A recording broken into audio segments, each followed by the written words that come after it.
역사에 만약은 없다지만 역사의 변곡점을 2% 봐야 하는 이유가 있습니다. 역사의 진로를 바꾼 변곡점의 원인이 표면적인 사건 때문인지 아닌지 다른 관점으로 볼 기회를 제공하기 때문입니다. 1차 세계대전 원인은 오스트리아 헝가리 제국 황태자 암살 사건이고 2차 세계대전의 원인은 히틀러가 일으킨 것으로 배웠지만 정말 그럴까요? 황태자 암살이 없었고 히틀러가 없었다면 전쟁은 일어나지 않았을까요? 오늘은 이 문제를 놓고 이야기를 해보도록 하겠습니다. 자본주의는 산업혁명과 공장 시스템의 완성으로 전 세계로 퍼져나갔습니다. 공장 생산 시스템은 근대 봉건사회의 수공업 제작 방식을 근본적으로 바꿔놨죠.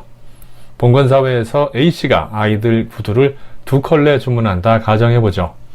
A씨는 구두장인 B씨에게 원하는 색과 크기를 주문하고 B씨는 구두를 완성한 후에 A에게 돈을 받고 팝니다.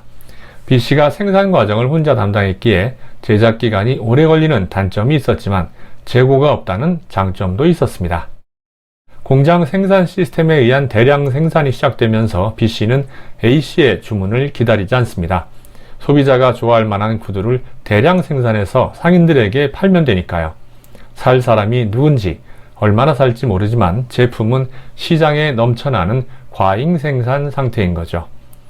자본주의에서는 언제나 제품이 남아돌기에 팔기 위한 고민만 넘쳐납니다. 일상에서 우리 눈을 현혹하는 광고가 바로 그 증거입니다.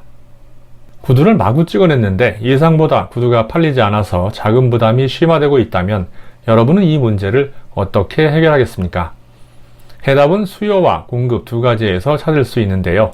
공장 가동 시간을 줄이는 건 어떨까요? 합리적인 해답처럼 보이지만 두 가지 문제가 있습니다. 원료비를 줄일 수는 있지만 인건비, 임대료 등의 운영비는 줄지 않으며 무엇보다 B씨의 수익이 크게 줄어듭니다. 수요 측면에서 소비자 수를 늘리거나 가격을 인하할 수 있습니다. 당시 기업가들은 내수 소비자들보다 덜 까다롭고 가격 저항도 적은 식민지로 눈길을 돌려 소비를 늘리고자 합니다. 영국, 프랑스 등 열강들이 앞다투어 식민지 개척에 나선 결정적인 이유죠. 그런데 식민지는 한정되어 있습니다. 원하는 나라는 많으니까 충돌이 일어날 수밖에요. 아프리카 종단 정책을 추구하던 영국과 횡단 정책을 추구하던 프랑스는 수단, 파쇼다에서 충돌합니다.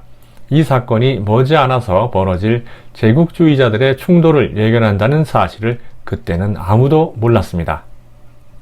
유럽 각국이 식민지 쟁탈에 열을 올릴 때 독일은 국내 사정으로 뒤늦게 산업화를 성공하지만 이내 공급 과잉 문제에 봉착합니다.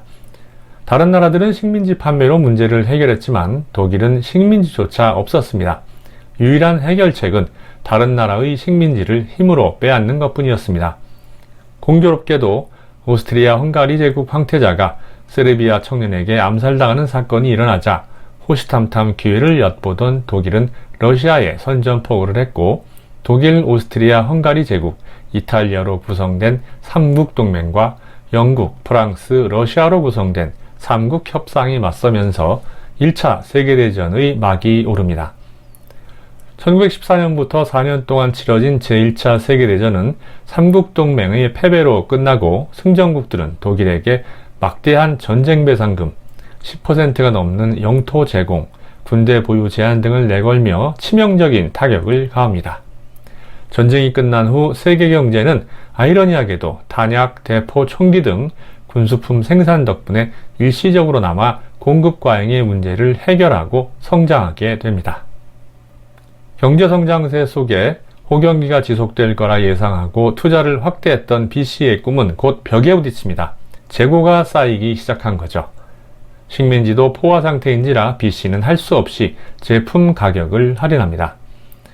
B씨처럼 가격을 할인하는 기업가들이 많아지자 물건을 파는 건 성공했지만 손에 남는 게 없거나 오히려 적자를 기록합니다.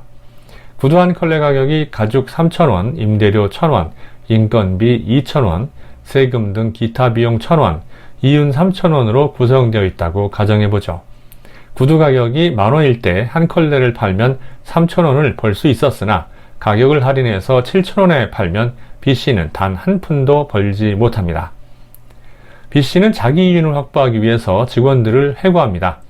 가까스로 이윤 1,000원을 확보하지만 이건 큰 파국의 시작이라는 사실을 알지 못합니다. 해고당한 사람들은 직원인 동시에 소비자인데 구매력이 없기에 시장에서 상품을 사지 못합니다. 해고가 실업자를 낳고 실업자가 제품을 못 사면서 기업이 파산하는 악순환이 시작된 겁니다. 결국 B씨는 파산을 선언하고 이러한 결과들이 쌓인 끝에 폭발한 사건이 바로 1929년 세계 경제 대공황입니다. 1929년 10월 29일 뉴욕 증시는 단 하루 만에 30%가 폭락합니다. 1932년에는 90% 가까이 추락하고 GDP는 반토막 나고 실업률은 25%로 미국 경제는 완전히 박살나게 되죠. 미국 루즈벨트 대통령은 댐, 도로, 항만건설 등 공공사업을 추진하는 뉴딜 정책으로 일자리를 창출해서 이 문제를 해결하고자 합니다. 이러한 정책을 기존 자본주의의 수정이라는 의미로 수정자본주의 혹은 후기자본주의라고 합니다. 뉴딜 정책 덕분에 미국 경제는 차츰 회복세로 돌아서죠. 러시아는 공급과잉이라는 문제를 안고 있는 자본주의를 폐기하고 아예 공산주의를 도입합니다. 러시아는 대공황 이전인 1917년 공산주의 체제를 수립하고 1922년 소비에트 연방을 성립한 후 독자적인 경제성장을 시작합니다. 그러나 독일은 전쟁 배상금과 초인플레로 국민 모두가 고통을 겪고 있었기에 어떤 해결책도 시도할 수가 없었습니다. 당시 독일의 초인플레이션 상황은 빵 1kg 가격이 1922년에 200마르크, 1923년에 17억 마르크, 1923년에는 무려 4천억 마르크로 상승할 정도였습니다. 급기야 1923년에는 100조 마르크 지폐까지 등장합니다. 이에 독일 국민들은 자신들을 수렁에서 구해낼 영웅을 기다리게 되고 이러한 열망을 눈치챈 히틀러는 독일이 힘든 이유는 승전자들이 물린 전쟁배상금 때문이라고 비난한 후에 전쟁배상금을 안 물겠다며 선동합니다.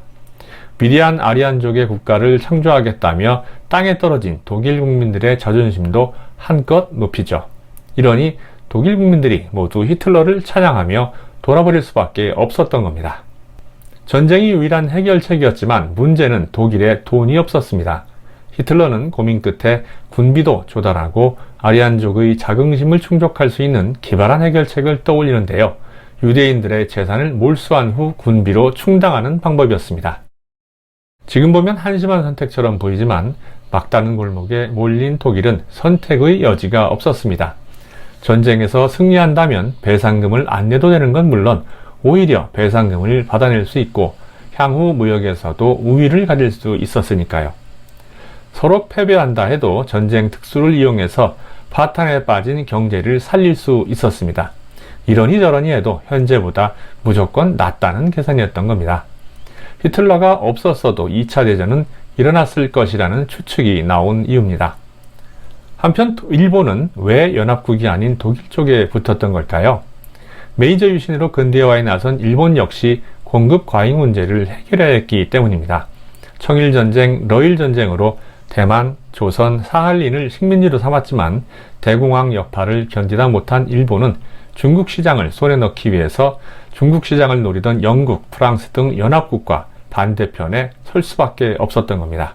결국 두 차례의 세계대전은 공급 과잉이라는 문제를 해결하기 위해 일어난 사건이라 할 수 있습니다. 2차 세계대전 후 세계는 자본주의와 공산주의의 대립과 투쟁이 이어지는 냉전 시대에 접어들게 됩니다.